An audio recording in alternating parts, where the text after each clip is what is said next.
One morning, Henry was feeling very sorry for himself.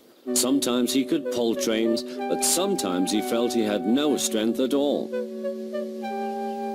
I suffered dreadfully, and no one cares.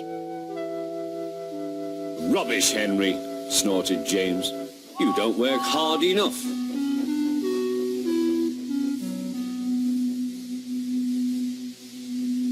Sir Topham Hatt spoke to him too.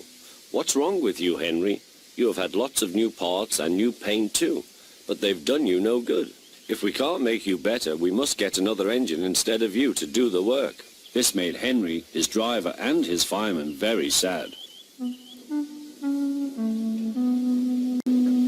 Sir Topham Hatt was waiting when Henry came to the platform. He had taken off his hat and coat and put on overalls. Henry managed to start, but his fireman was not satisfied.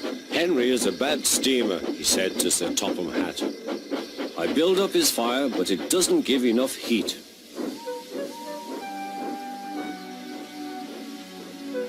Henry tried very hard, but it was no good.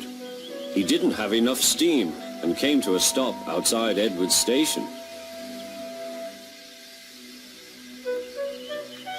Oh dear, thought Henry, I shall have to go away. Oh dear, oh dear.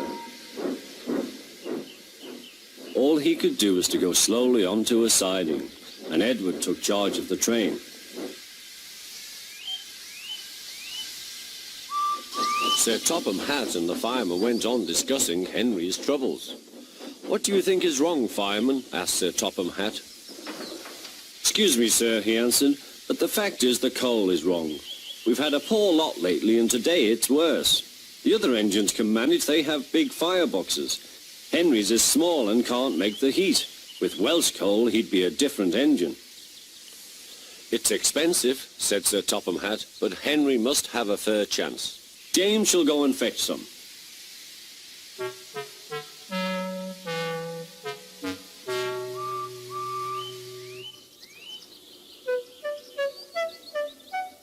When the Welsh coal came, Henry's driver and fireman were excited. Now we'll show them, Henry, old fellow. They carefully made his fire, putting large lumps of coal like a wall round the outside.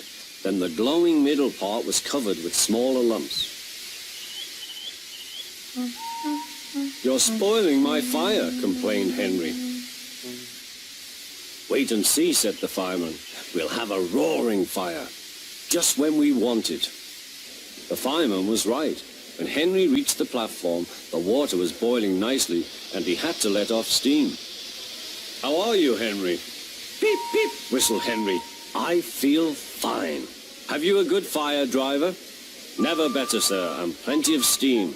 No record breaking, warned Sir Topham Hatt. Don't push him too hard. Henry won't need pushing, sir. I'll have to hold him back.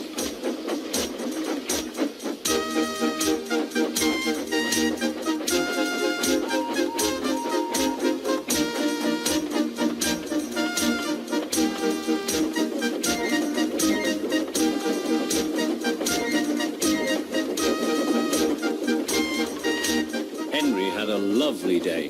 He had never felt so well in his life. He wanted to go fast, but his driver wouldn't let him. Steady, old fellow, he would say. There's plenty of time. They arrived early at the station. Thomas puffed in. Where have you been, lazybones? Asked Henry. Oh, I can't wait for dawdling tank engines like you. Goodbye.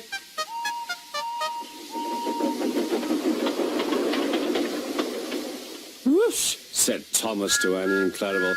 Have you ever seen anything like it? Both Annie and Clarabel agreed that they never had.